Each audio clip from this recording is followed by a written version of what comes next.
Donc, suite à ma première expérience en vente au détaillant, j'ai commencé par moi-même à aller chercher, à entrer en contact avec des détaillants potentiels. Donc, j'y allais par courriel, par DM sur Instagram, même un appel. Puis, je demandais à parler à la personne en charge des achats. Puis, j'organisais un rendez-vous où j'amenais mes produits en vrai dans la boutique.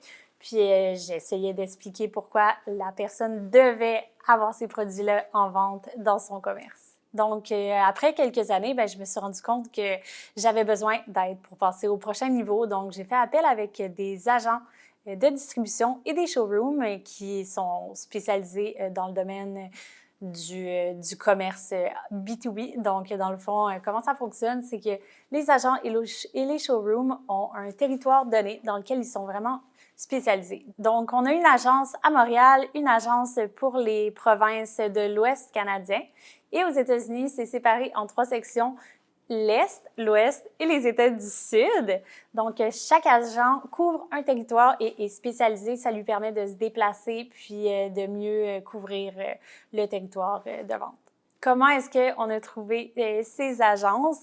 Dans le fond, par bouche à oreille, premièrement en demandant des conseils à d'autres entreprises, sinon les réseaux sociaux, Internet. On a écrit à tout plein d'agences. On a parlé avec eux pour voir avec qui ça allait être le meilleur fit. Puis finalement, ça a pris quand même assez de temps avant d'être sûr. Il faut que ça soit très réciproque comme relation. Il faut qu'on veuille travailler avec l'agent et que l'agent veuille travailler avec nous. Donc, ça a été quand même long à trouver des bons fits.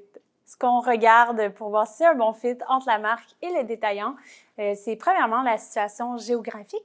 Et on ne voudrait pas qu'il y ait 2 détaillants sur la même rue qui vendent exactement les mêmes produits.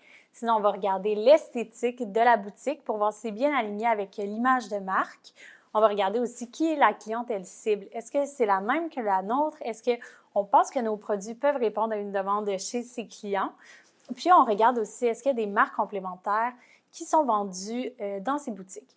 Une manière aussi que j'aime bien pour chercher de nouveaux détaillants, nous, on est en vente beaucoup chez des boutiques de vêtements pour femmes. Donc, je vais regarder des marques de vêtements pour femmes qui ont une esthétique semblable aux nôtres, des valeurs semblables aux nôtres, puis une clientèle qui est semblable à celle de Twin Compass.